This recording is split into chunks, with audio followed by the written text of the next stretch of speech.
Hello, and welcome to Of the People. Today, one man's socialism or one person's socialism is another person's neighborliness. That's right. You heard it right. So Kamala Harris picks Minnesota Governor Tim Walz, much fanfare, to be her VP. Right. The first thing that comes to mind is Jews. If you're Jewish, you need not apply. So they clearly passed over the moderate Governor Josh Shapiro in Pennsylvania. We can argue whether he's really a moderate or not, but he's certainly more moderate than Governor Walz, if you look at his record. And they didn't want him because he was Jewish, and they were afraid of alienating clearly the let's call it the pro-Hamas vote in Minnesota, in Pennsylvania, in Wisconsin, right? So you're talking about clearly that, in the words of former Secretary James Baker, and we're going back years and years, and I am parodying him, is F the Jews, they're not going to vote for us anyways. In this case, the calculus has to have been F the Jews because they're going to vote for us regardless of who we pick, which clearly that's where all this went. But you sort of go through this and you look at the political calculus. Clearly, it means that they think that this election will turn on the Rust Belt vote in states of Pennsylvania, Minnesota, and Wisconsin. We can add Michigan. It's not a Rust Belt state, but I think, obviously given the Muslim population in Dearborn, I think that had to have been a calculus for all of this, right? So those are your states. The problem is, who is Governor Walz?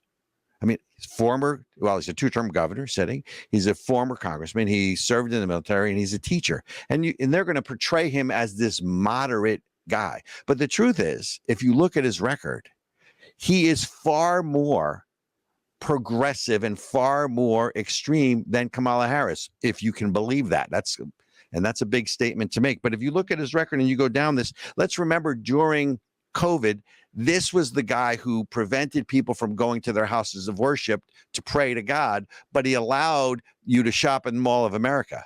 This is the guy through executive order who passed the snitch law or the snitch ordinance that wanted you to rat out your fellow Minnesotans or Minneapolisans or whatever you want to call them for leaving their house when there was I forget what they call it, but you had to stay in your home.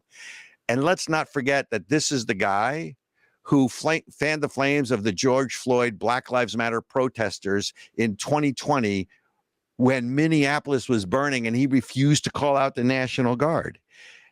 He's pro-illegal immigrant. The list goes on and on here.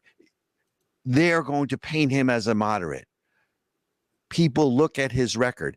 Let's look at those three areas. We're looking at the economy. You're going to look at illegal immigration, right? And you're going to look at his position on guns, even though he's a gun owner. Yeah, we'll see how far that gets you. So that's Tim Walz. But here's what I want you to really see. So Tim Walz, in his own words, because you know how I hate to put words in people's mouths, was at the White Dudes for Harris fundraiser. Now, if a Republican, Trump or anyone else, had a White Dudes for Republicans fundraiser, I cannot imagine the outrage in the faux outrage in the press, of course. So here's what Governor Walz had to say at that. And he said the following: don't ever shy away from progressive values. One person's socialism is another person's neighborliness. Now, it sounds so reasonable, doesn't it? And that's really the allure. It sounds reasonable. But he goes on to say that this is our moment. This is not just transformational for one election. This is transformational for several generations. And he is right about that. The real reason rural America hurts is because the robber barons like these guys have come in, and these are the guys that make money, take money out of public schools for private schools to give vouchers to people already going to private schools. They undermine the basic social safety net that makes this country great. So you're going right after race wars, back to race wars, and you're going to class warfare. You're going right back to the fact of government-run schools and how dare you want your children to actually have an education to lift them up.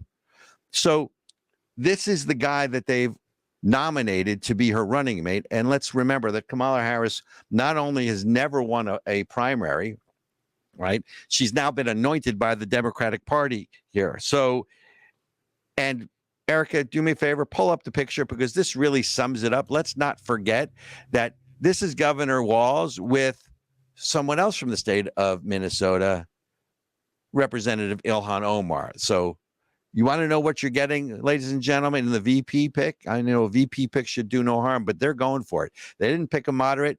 This is who they picked. So that's the monologue